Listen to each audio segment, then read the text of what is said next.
Hi, I'm Nick District Kid. I'm a young patriot who loves history, especially patriotic American comedians from New Jersey who made us laugh like Abbott and Costello. This is the story of Lou Costello's Patterson, then and now.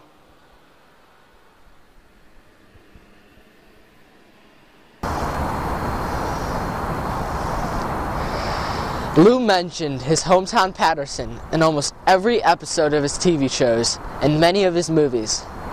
Nobody ever did that before or since. That showed his love for Patterson and its people.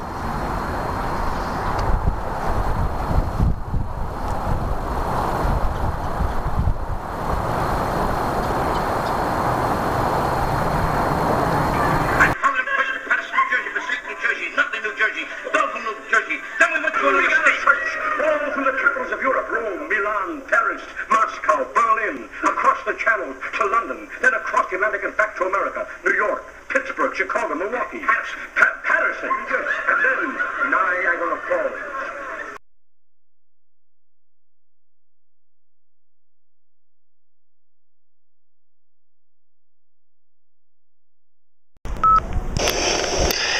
This armory was built in 1896 and closed in 1983. Lou had many memorable moments here. On the TV show This Is Your Life, Lou Costello, filmed in 1956, Lou talks about climbing these rain gutters to get into the armory after hours to play basketball. Lou, let your mind go back now to your wonderful boyhood days. You were a member of, what was the basketball team? What was it called? Oh, the Armory 5. Armory 5? The Armory 5, yeah. You were with the Phil Sheridans for a while. Yeah, you were the free throw champion of Patterson and the whole state of New Jersey, isn't that right? Well, look, we want to see if you can still do it. Now, here's a regulation backstop in basketball right here. Now, let's see if you can score a basket for the honor of the old Armory 5, the free throw champ of...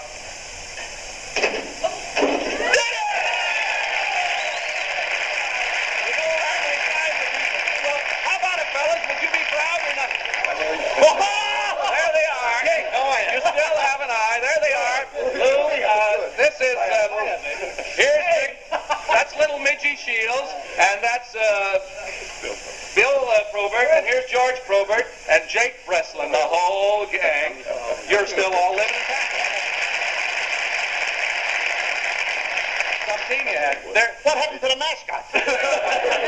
Look, you're all still living in Patterson, are you not, fellas? Yes, that's right. Why did you call your team the Armory 5, Jake? Well, we lived in the neighborhood of the old armory, Ralph. And we used to, in order to practice basketball, old man Kelly, the janitor, made us clean up the floors and sweep around. Right, Lou? How did Lou promote it? Well, you tell us some more about the... Well, we were all sports crazy, Ralph. Every week we kids figured out some way to get in to see the pro basketball games and the fights. Yeah? Right, buddy? How did they get in there, Bill? Well, Lou fast-talked the professional players and carried their bags. He hoped to be mistaken for the mascot and admitted free. If that didn't work, he used to shinny up the rain pipe and sneak in the window. I used to carry him in a bag. I used to shinny up a rain pipe? Just like a human fly. Whoops. Thank you, Midgie Shields, Jake Breslin, Bill, and George Probert. You'll be seeing Lou tonight at the party in his honor at the Hollywood Roosevelt Hotel. All you fellows that stay away. Oh.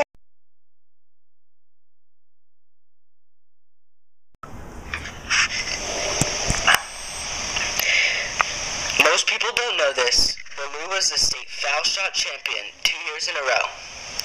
He also boxed here under the name Lou King because he didn't want his mother to find out he was boxing. He won 32 straight fights before being knocked out. When his mom found out that was the end of his boxing career. Lou also competed in a Charlie Chaplin impersonation contest and won right here. The armory burned down yesterday, and it was announced it will be destroyed, soon to be gone forever.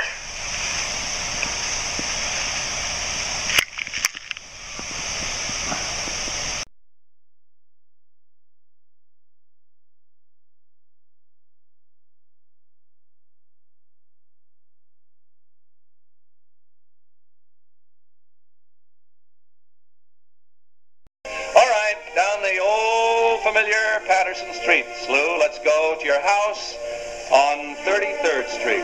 Remember back there?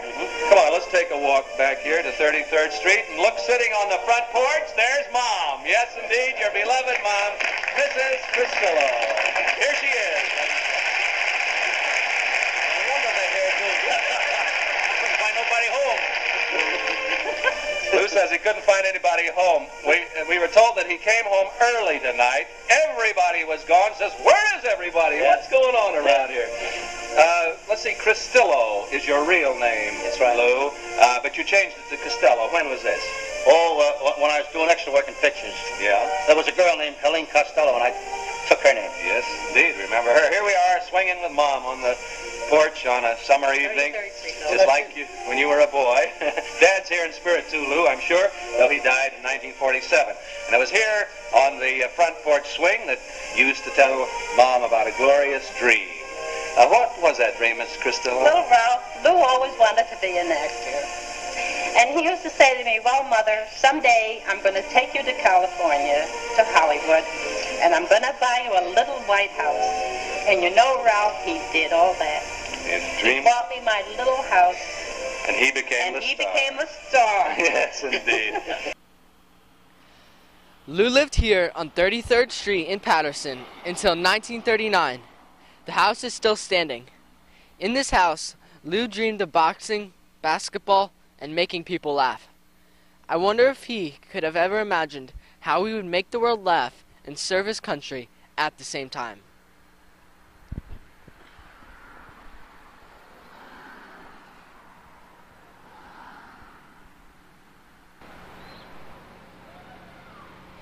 This grammar school was once number 15 when Lou went here.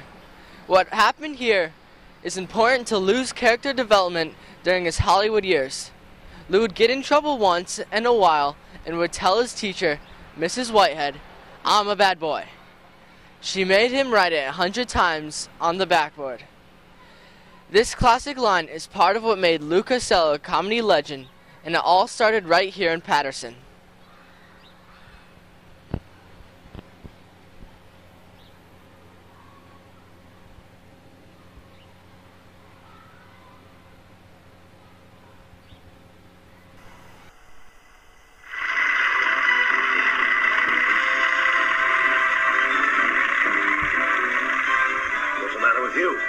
What are you so sad about? I never do anything right. Well, I'm glad you admit it.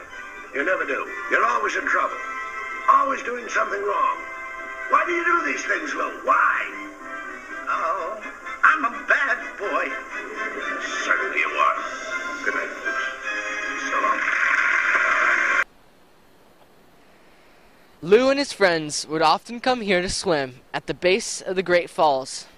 These falls attracted everybody. Even General George Washington picnicked here in 1778.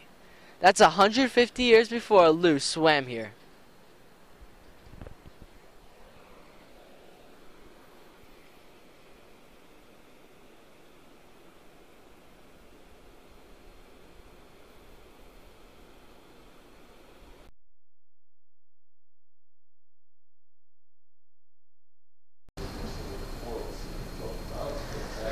This playhouse, once behind Lou's parents' house, is now preserved at the Patterson Museum. It was made by Lou's father for his daughter while they lived in Patterson. There's also the possibility that Lou helped his dad in its construction.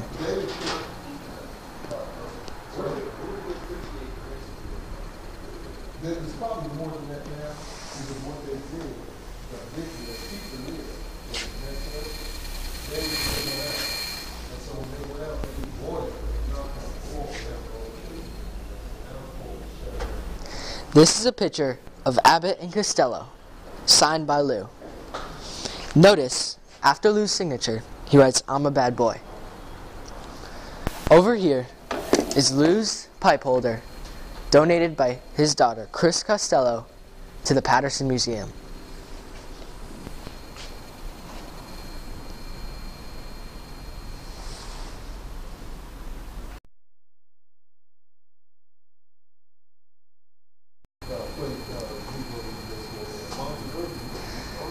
These are the actual Abbott and Costello radio scripts from 1942 to 1949.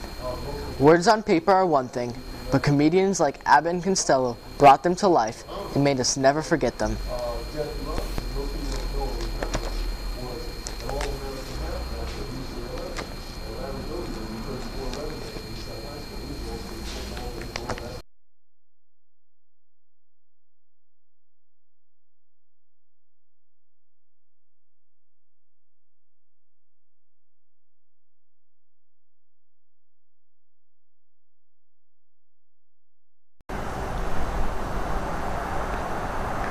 I'm now in front of Henshaw Stadium. This 10,000-seat stadium was built in 1932 and closed in 1997. It was designated a National Historic Landmark in 2013. This is where Abbott and Costello gave some of their best performances ever in Patterson in 1941, 1944, and 1947.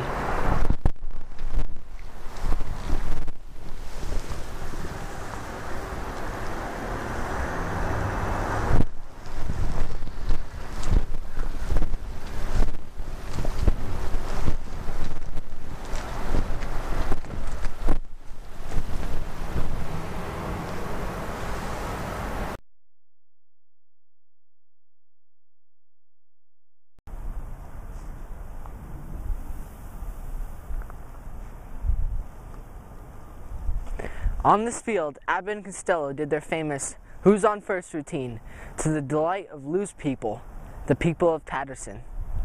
I wish I was here to see Abbott and Costello perform their Baseball Hall of Fame classic.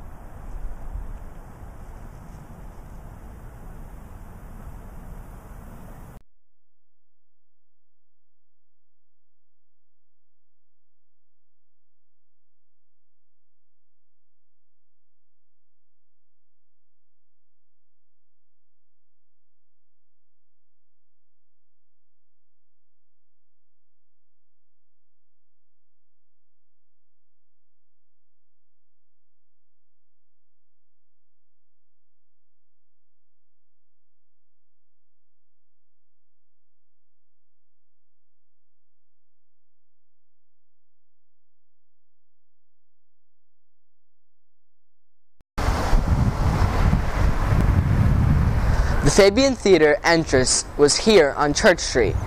In 1952, Jack and the Beanstalk premiered here.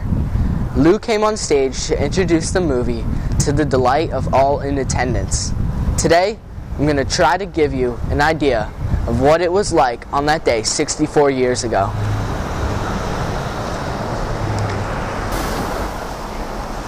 Bud and Lou stood here as reporters surrounded them and the fans lined the street.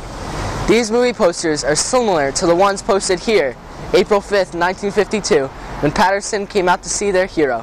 Let's put them up again in Lou's honor.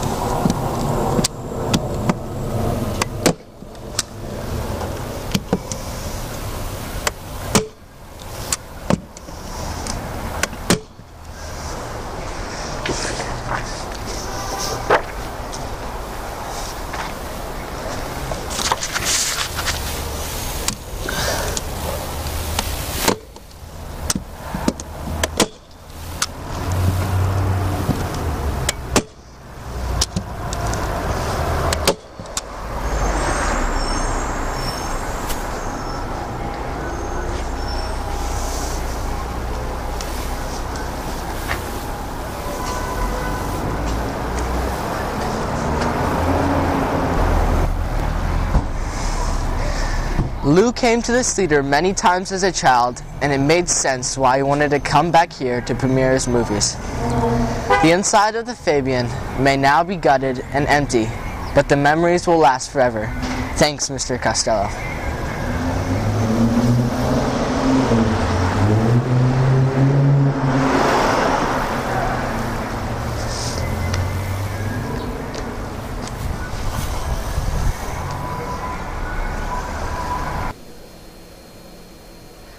In the movie The 30-Foot Bride of Candy Rock, Lou plays a rubbish collector and inventor. He tries to shrink his wife with one of his inventions. Most people don't know this, but Lou Costello is credited with inventing the very first commercial automatic ice machine, believe it or not. A glass of water, madam? Paula doesn't know what she's letting herself in for. Anything can happen with this fellow Costello. Well, it's his office. Let him pay for a new rug. But really, Lou has something up his sleeve, and it's not another pitcher of water. You see, the water is warm, and Lou has an invention that makes warm water cold. This is on the level, really. Costello Serve Ice. An ingenious machine financed by Lou which dispenses ice cubes singly or by the bucketful. Here's how it works. Bars of ice being frozen constantly on an endless belt and then cut into cube size. Designed by Bayard Goodman, who was financed to the tune of $50,000 by Costello. 360 ice cubes every 90 minutes. A cube of ice every time you press a button. Lou plans to put the machine on the market for use in hotels, hospitals, and bars. But when you turn a camera on a comedian, well, he just has to be funny. After all, if he wasn't funny, Lou Costello wouldn't have $50,000 to invest in a machine like this. During World War II, Lou Costello let it be known that his door in Los Angeles was always open to soldiers and sailors from Patterson, and that dinner and a $20 bill would be waiting. Until next time, I'm Nick the History Kid, and remember my state slogan, New Jersey, from the Revolutionary War to the Jersey Shore, both history and fun awaits you.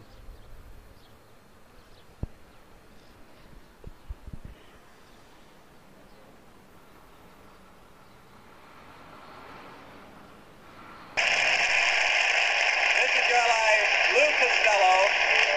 America and all the world is a great deal richer because of the laughter you've brought into our lives.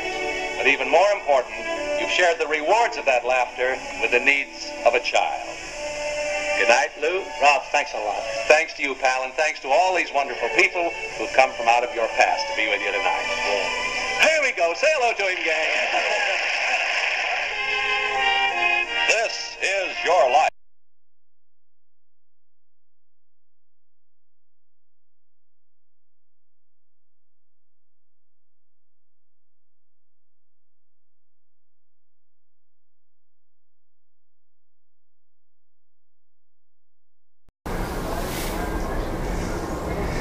Bud and Lou stood here as reporters surrounded them and the fans lined the street.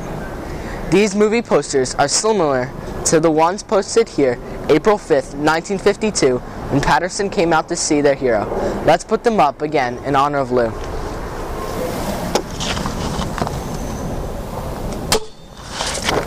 Hey, Abbott, no staples. Cut.